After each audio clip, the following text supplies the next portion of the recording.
glad you can join us as we interview Carla van Niekerk. Carla's originally from South Africa. She is a single mum of 4 teenagers, and as a result of an abusive childhood, she left home, married, and ultimately divorced because of domestic violence. Carla enjoys acting and modelling, and her favourite relaxation is belly dancing. Welcome, Carla. It's great to have you here. Thanks. So you experienced domestic violence in your marriage that led to you divorcing. I was wondering if you can just talk to us about some of the challenges that you experienced leaving your marriage, and then also how you overcame those challenges. So I would say one of the biggest challenges for me was that I did not even recognize that I was in a domestic violence situation. As a result, without having that knowledge at the forefront, you're not going to be looking for the proper support. So it wasn't until it was presented to me by the domestic violence unit, what they call the power and control wheel, and it was actually showed to me, okay, can you answer these questions? Did you experience this? Did you experience that? Did you experience this? And when I found myself reading my life basically in front of me on a sheet of paper and ticking yes in every single question, that it hit me like a light bulb that, oh my gosh, I actually married a violent abuser, and I did not know it at all until it was put in front of me. And I've been living this in abusive cycles, and I didn't realize it. So that's a very interesting point, and a very important point that you raise about not recognizing it, because I think a lot of women would be in a similar situation to yourself, in that they don't recognize the domestic violence. Can you talk to me a bit more about the wheel? What was it? The wheel of power and control? Power and control. So domestic violence, what I had thought prior to coming to that realization, I thought it was just when somebody hit somebody else or violently hurt somebody else. I did not know that there were so many different forms of domestic violence, like emotional abuse, financial abuse, verbal abuse, social abuse. They could be abusing you via your employment, abusing you via tampering with your car. I didn't recognize that all those behaviors constituted abuse. I just thought it's somebody putting a punch in your face, and then it's abuse.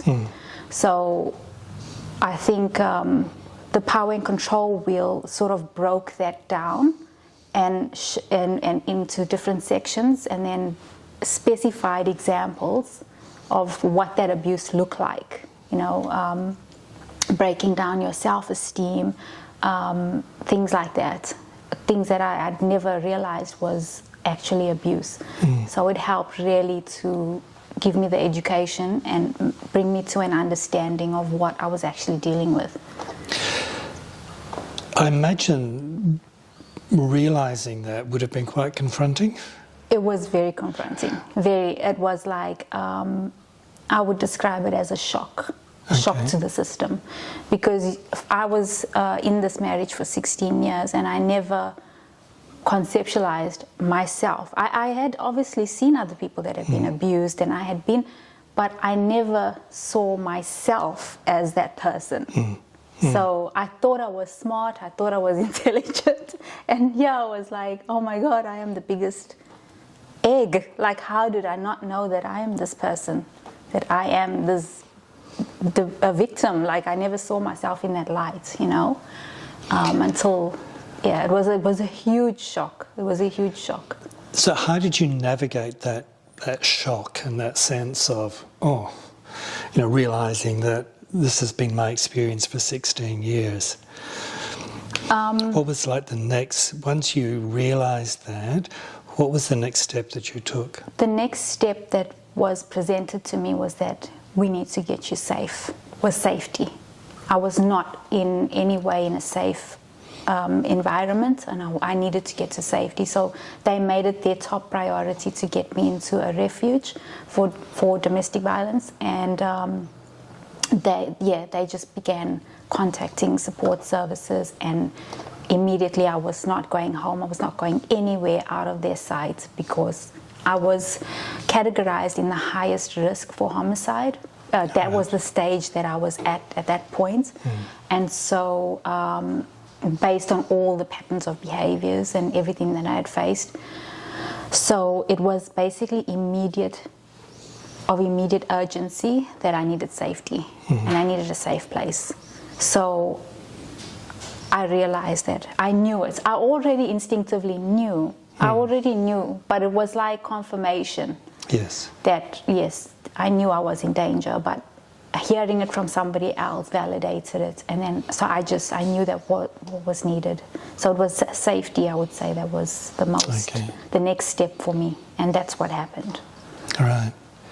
I mean, I think you've raised some really important points there because, you know, I think people that experience domestic violence, there is a sense of not realising what you are going through. It's somebody else. And I've spoken to other people who, you know, it's that shock of realising, oh no, it's me, it's not somebody else. But then there's also that sense of, I've been a fool, all right? Yeah. And you haven't been a fool, you know. People do the best they can, but it's that, I suppose it's the recognition when actually somebody else says to you, this is what you're dealing with, that can help you take that step. Exactly. You feel supported. I think that's the biggest thing that helped me a lot, was that I felt very, very supported at that time. Right. Yeah. So the issue of silence is a big topic in domestic violence because people often feel that they can't talk about it. Given your experience, what would you say to other women in your situation, or other women that perhaps feel that they can't talk about what they are experiencing in the home because they're uncertain or they feel that it'll be taken the wrong way? There's a lot of layers to why people remain silent. It depends on their upbringing, the community, cultural issues, things that are not certain, things that you don't talk about. Also, if you're within a religious environment, which I was, there's certain things that you don't say that's considered not appropriate. And I think, though, there's a lot of layers as to what kept me silent for a long time, because I thought I was doing the right, honorable thing. And so while I would raise small issues, it would always just be shut down. People would, and it wasn't that people were trying to not be supportive. They were just doing the best that they knew also. So people would say things like, oh, everybody goes through things in their marriage, or everybody. So people will equalize your serious situation to something that might be minor for somebody else. So if you're raising something, they will just brush it off as, oh, that's just normal. Everybody goes through that. Or everybody's marriage goes through ups and downs. You just work it out. Or you just, do more, or try and do this, or try and do that. So you're constantly fed different kinds of, I guess, people are trying to give you ideas of how to fix the problem, but it's not, because you're not getting to the actual root of the problem. People are not recognizing that there's a bigger, deeper issue going on here. And if you're not surrounded in a community of people that can recognize that, you're not going to be properly supported. So you made the point there about people telling you what you should be doing. And it sounds almost like, not only are you dealing with the problem in the relationship, but then you're being made responsible for trying to solve it as well. Exactly right. That's exactly right. Which is a no-win situation for you. Yeah, exactly. Because you're trying to reach out for support, and maybe you go to, whether if you're within a religious environment, you might go to them for support, and sometimes religious teachings can be used to keep you silent and to censor you. And also you might reach out to other people, and then they might also, in your community, might also in different ways brush it off, or just think that it's just normal. Because abuse can be very normalized within certain contexts and cultures and things like that. It can be very normalized and accepted, and you're meant to just put up with it, push on with it, basically. So you've mentioned, the impact of religion a couple of times. What would you like to see occur in religious circles or in people's faith experience in terms of dealing with domestic violence? I think that religious leaders need to be more proactive in getting themselves educated on domestic violence, and really understanding the gravity and the impact of it, and also understanding the behavior patterns of domestic violence, and not assuming that because somebody may be presenting themselves wherever it is, whether it's a temple, whether it's a mosque, whether it's a church, they might be presenting themselves there and involved and engaged. Their behavior that is at their place of worship might not match their behavior that's taking place at home. And they need to do a lot more digging and asking more questions, particularly if the spouse is raising some issues. Yeah. Maybe take a bit more time to ask more questions and dig further, and access resources, because there are a lot of resources around, whether it's with social workers, whether it's actually with people that work in domestic violence, even the police, anybody that works dealing with people that are being exposed to domestic violence, and get these resources and get it into your place of worship and get people educated on it so that it can be weeded out. And I suppose one of the things that sort of came to mind as you were talking was, often within religious circles, they tend to be very male-dominated. Yeah. And it's the importance of the role of women in religious circles to support other women. I mean, when we talked earlier about creating safe spaces, and I suppose having women more involved in religious the mosque or the church or the temple would help create those safe places where women may be more willing to talk about what's happening to them. Yeah, absolutely. I think, like you said, it is male-dominated. And as a result of that, what happens is good men, who are usually sometimes involved in leadership within their religious organizations, they may not be abusive, but however, they might equalize their behavior with another man, and feel like, well, we're all men, we're all the head of our family, we're all working, we're all trying to do what a man's got to do, But it is up to the men to talk amongst themselves and really find out how other men are thinking, because every man is not processing things in the same way, and every man is not running his home in the same way.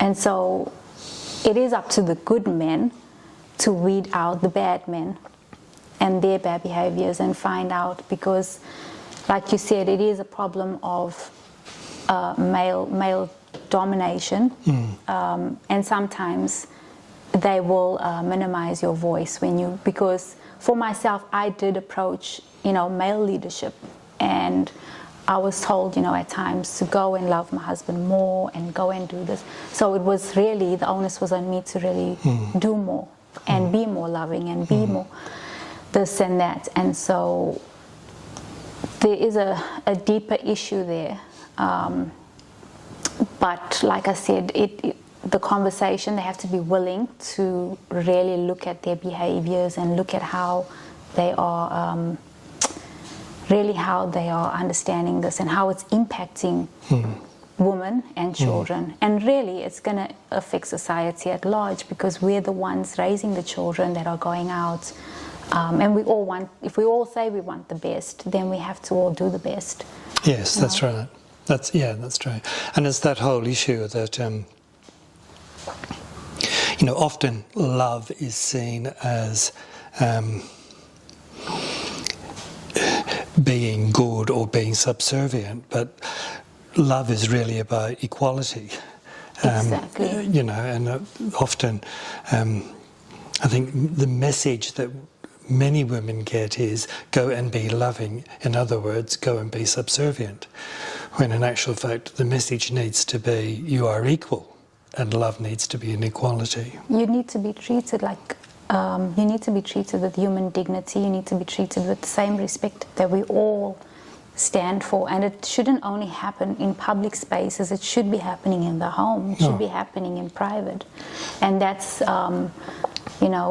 I think a lot of people shy away from family issues because it's still very taboo talking about, people see it as, well, it's your family issue and we wish you the best type of thing. Yeah. Which isn't helpful. We don't want to involve ourselves, but get involved, because it is the family unit that makes up a society. Yeah, so if there's a problem within the family unit, you should be interfering. Very much so. You know what I mean? Very much so.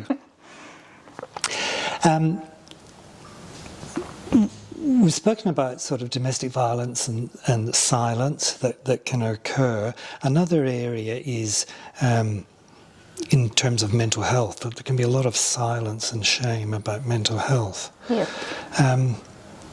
What would you say to women that are struggling with a sense of, I don't feel well mentally, but I can't talk about it?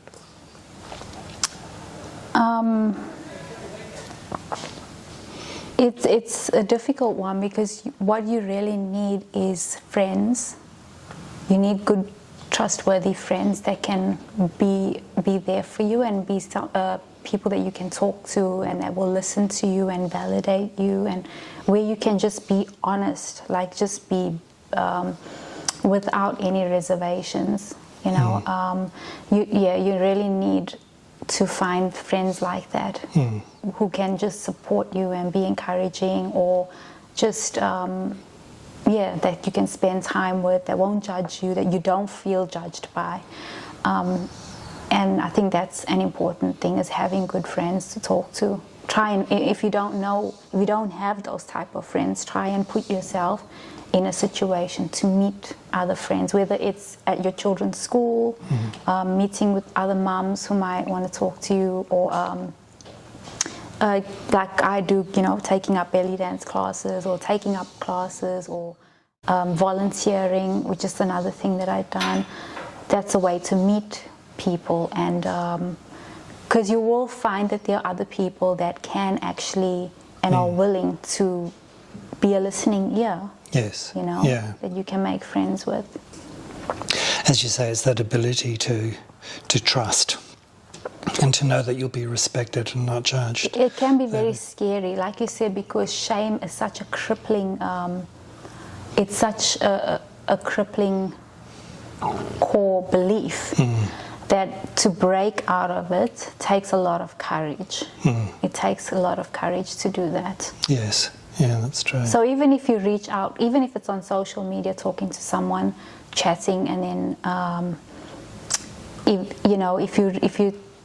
you feel too scared to do that, then I would recommend ringing Lifeline, or ringing Relationships Australia, or going there, make an appointment, talk to them, and see what community groups they have going on, what programs they have going on, and just put yourself, even if you're scared, just put yourself out there and take that first step and go to one of the group sessions, whether it's a craft class or whether it's a story time with your children, or just go, and you'll be surprised what other mums are dealing with. And some, you know, you get so many different people to hear different views from that actually might help you.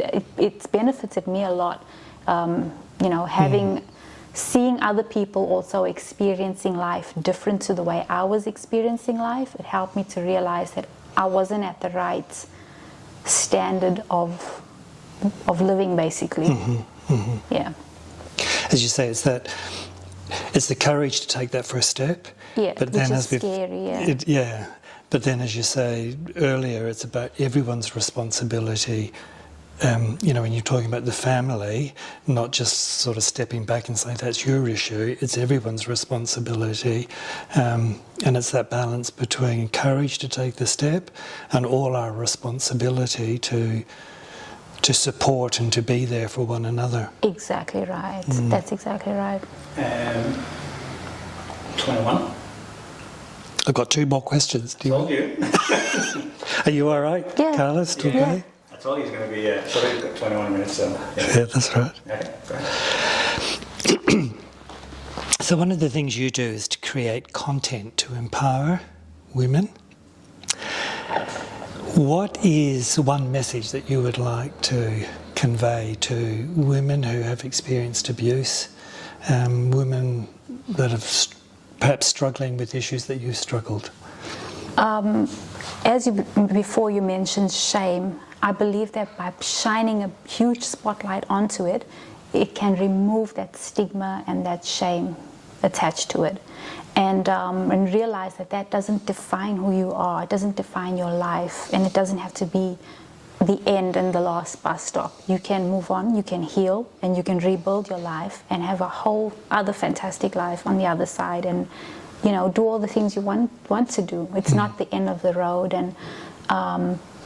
And you can look at all those experiences and, you know, you can laugh at some of them. You can, you know, by reframing it and giving it a different context and things, you can, processing all those traumatic things is actually a way of healing it. And so you can heal from the trauma, and I guess, yeah, I know that you can move out of that completely and build a whole different life for yourself. You talked about reframing there. I think that's an important thing, because often we get stuck in the story rather than actually reframing it. What's a good first step in terms for a person to start the journey of reframing their experience?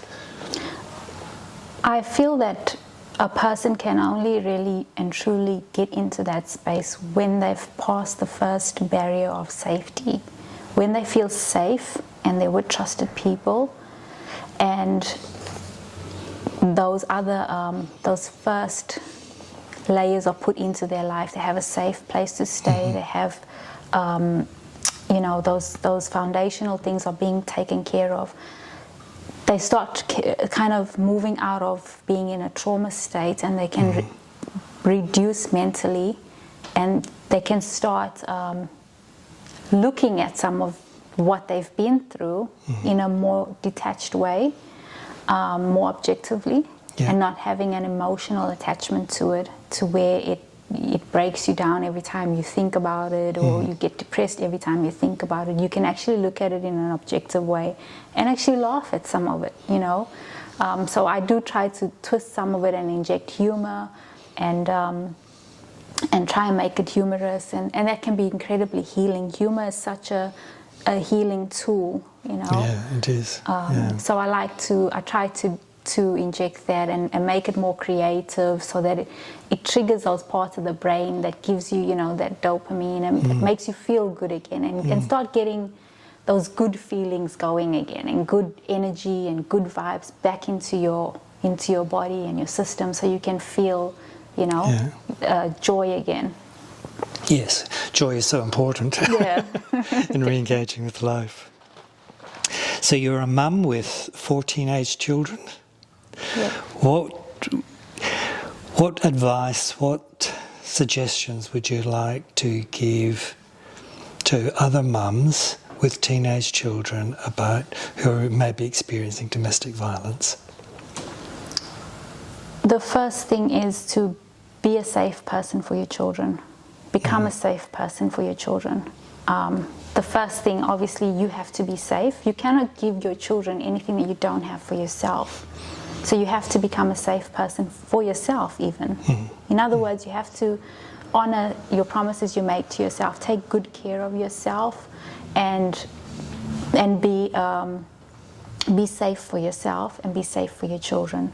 Okay, so you have to work on healing yourself and then work on regulating your own emotions. If your children come to you, which they will, with huge emotions, and they're also trying to process everything that's going on, you have to be available and be able to embrace all of that. So your children need to be able to trust you. And so if you want them to trust you, you have to become a safe person for them, which means you have to be able to not be triggered by them. And you can't be reactive towards them. And they may show some behaviors, they might do some things. You have to just walk them through everything and find support for them as well, because you might not be the only resource for them. You might have to reach out to, whether it's Headspace or other resources, to get support for them. Thank you. Thank you for sharing your experiences, Carla. No worries. We've certainly covered quite a bit of ground there, and you've raised many points that we could spend a lot longer expanding and going in deeper. But thank you so much. It's my pleasure. Really appreciate it. Thank you. Thanks, David.